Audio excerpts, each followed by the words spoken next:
Halina't talakayin natin ang mga gabay sa pagtatanim at pangangalaga ng kamatis. Ang mga paksang aming ibabahagi ay binubuo ng una, ilang impormasyon tungkol sa estado ng produksyon ng kamatis. Ikalawa, mga impormasyon tungkol sa pangangailangan ng kamatis tungo sa magandang paglaki at ani.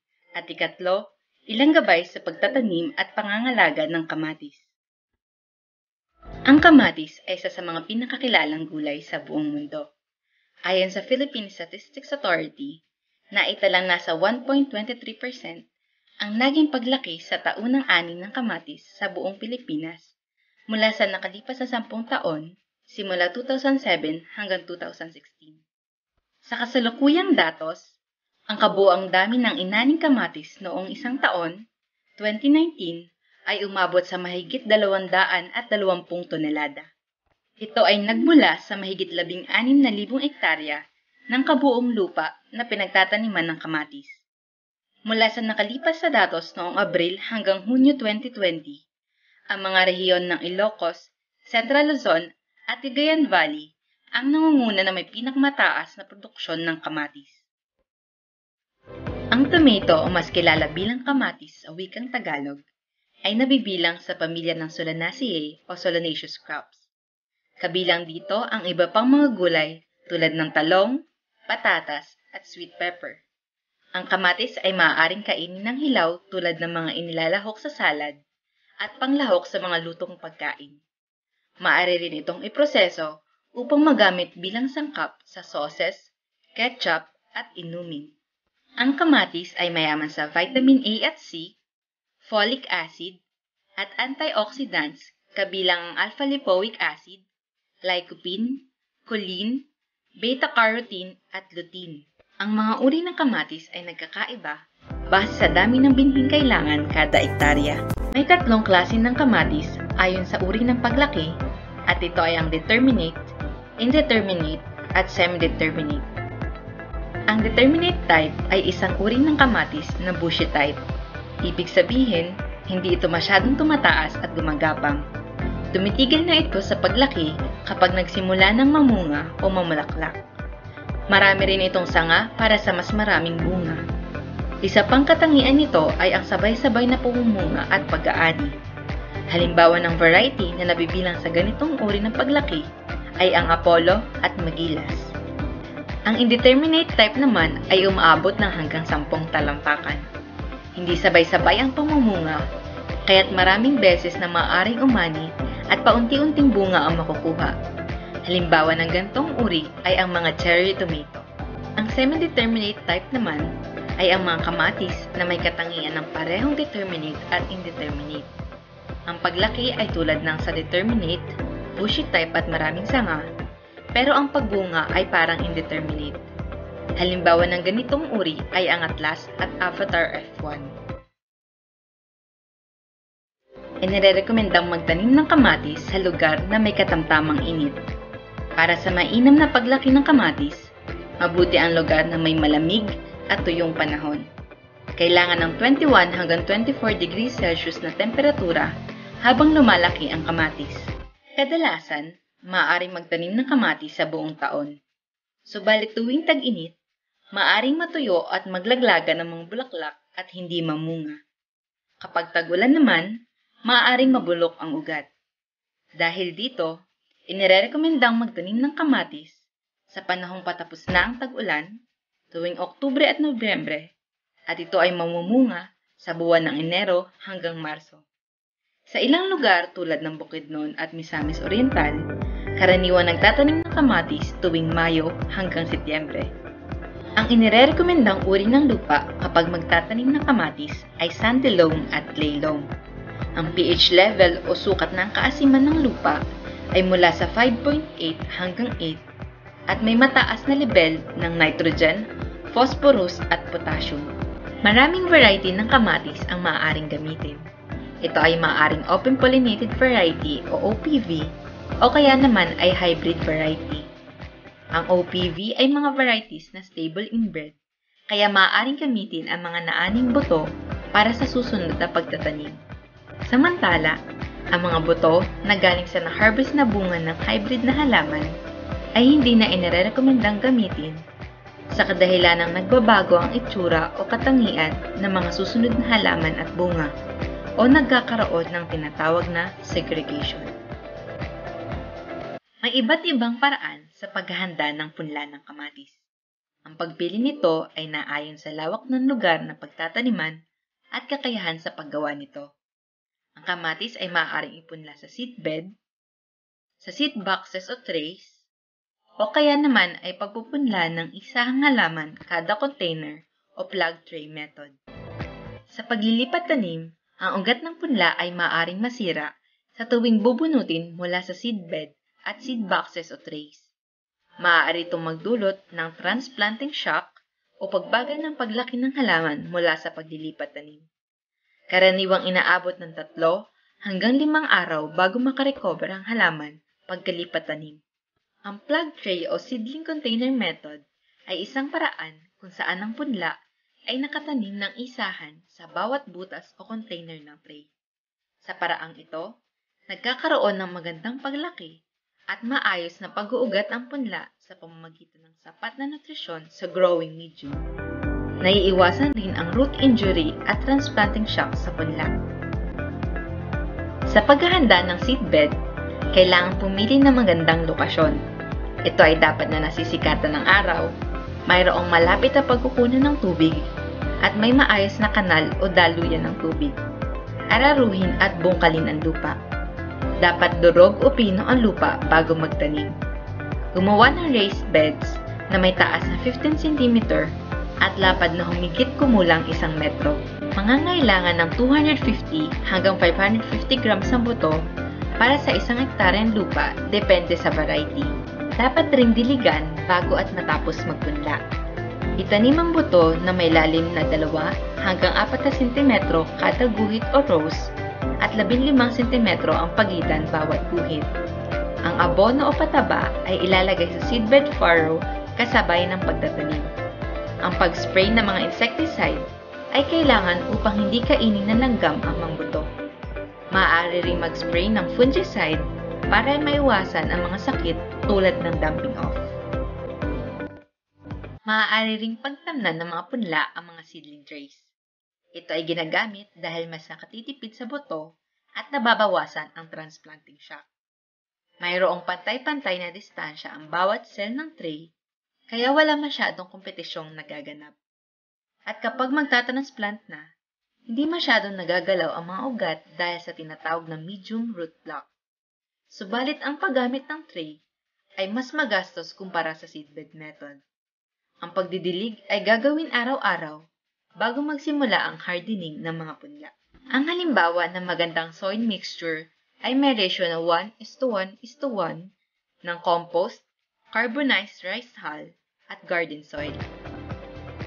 Isa sa mga pinakamahalagang gawain sa pagpupunla ang paggamit ng malinis o sterilized na lupa. Bago ipunla ang binhi, maaaring painitan ng lupang gagamitin sa pamamagitan ng mga sumusunod. Una, ang pag-steam sa loob ng 45 minuto, paggamit ng soil sterilizer sa loob ng 6 hanggang 12 oras, o kaya ay pagbibilad sa araw habang may takip na plastic sa loob ng 3 hanggang 4 na linggo. Ang paraang ito ay nakatutulong upang mamatay ang mga pesteng insekto at mikrobyo na maaaring magdulot ng sakit sa punla. Maaari din itong maiwasan ang isa sa karaniwang sakit ng punla na dumping off kung saan ang halaman ay may malambot at mamasa-masang katawan. Makatutulong din ito upang mabawasan ang sakit ng halaman na karaniwan nagmumula sa lupa. Para sa mga punlang pinalaki sa seed box o seed tray, gawin ang pricking o paglilipat ng punla sa mas malaking tray o box. Ito ay upang makapagbigay ng mas malaking espasyo para sa karagdagang panahon sa pagpapalaki ng punla. Maiiwasan din ang mabilis na pagkalat ng sakit sa mga punla.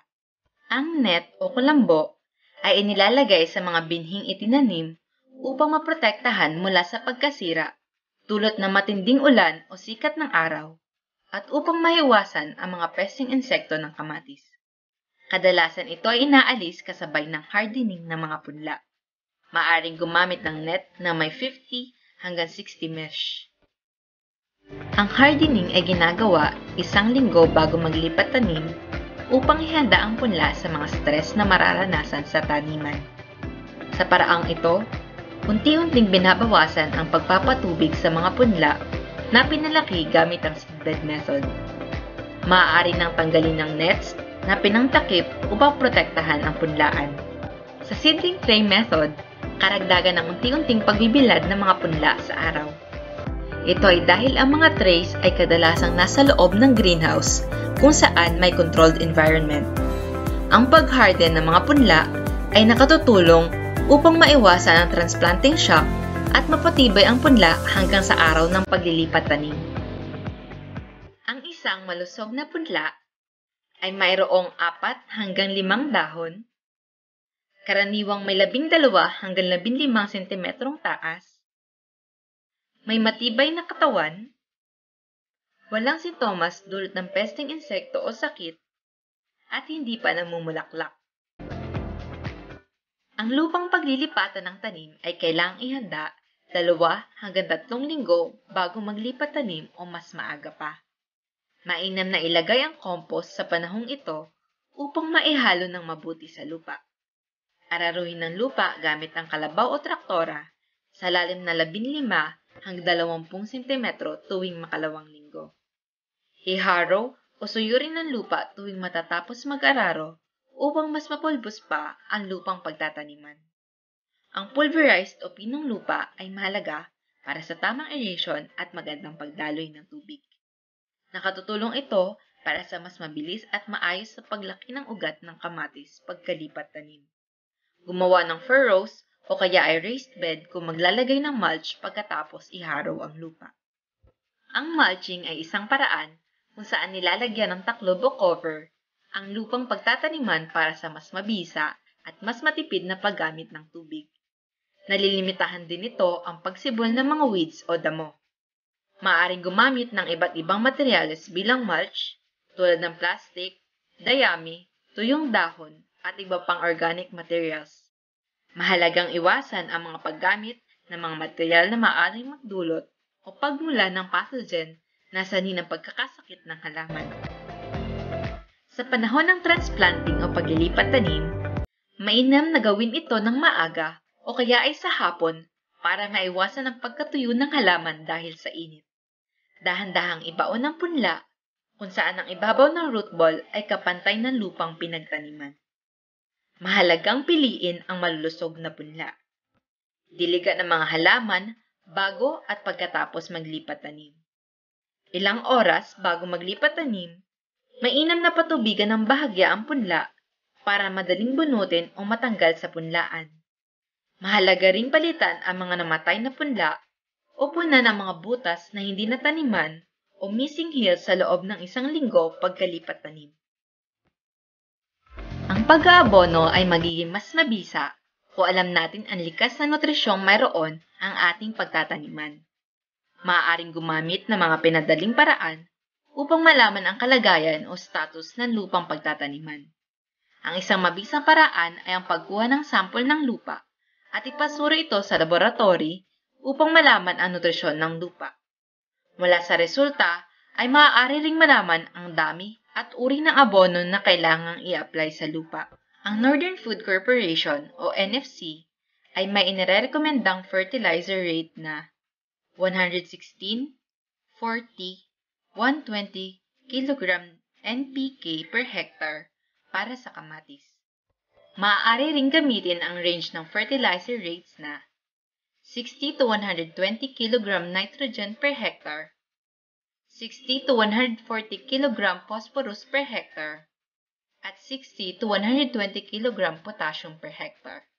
Kung maliit ang lupang pagtatamnan, maaaring maglagay ng 1 kutsara ng complete fertilizer kada halaman bilang basal o abono sa araw ng paglilipat tanim, tig 1 kutsara ng urea at muriate of potash kada halaman bilang side dress sa ikalawa at ika-4 na linggo pagkatapos maglipat tanim. Regular na patubigan ng halaman na akma sa pangangailangan nito base sa panahon at kalagayan ng lupa. Tuwing tag-araw, maaari magpatubig na hanggang 1 beses kada linggo. Tuwing tag-ulan naman, panatilihing may tamang dami ng tubig ang lupa sa pamamagitan ng tamang drainage upang maiwasang magkaroon ng sakit ang halaman. Ang total na tubig na kailangan ng kamatis ay 400 hanggang 600 mm pagkatapos ng transplanting. Ang paglalagay ng balag o trellis ay nirekomendang gawin para sa mga semi-determinate at indeterminate varieties. Ang A-type trellis ang pinakamainam na gamitin. Itali ang katawan ng halaman sa balag upang suportahan ang kanilang paglaki. Karaniwang sinisimulan ang paglagay ng balag sa loob ng 2 hanggang 3 linggo pagkalipat tanim. Ang pinching naman ay isang paraan ng pagputol ng bagong sibol na dahon o lateral shoots sa axils o pagitan ng tangkay at main stem. Ito ay karaniwang ginagawa ng 2 beses sa isang linggo.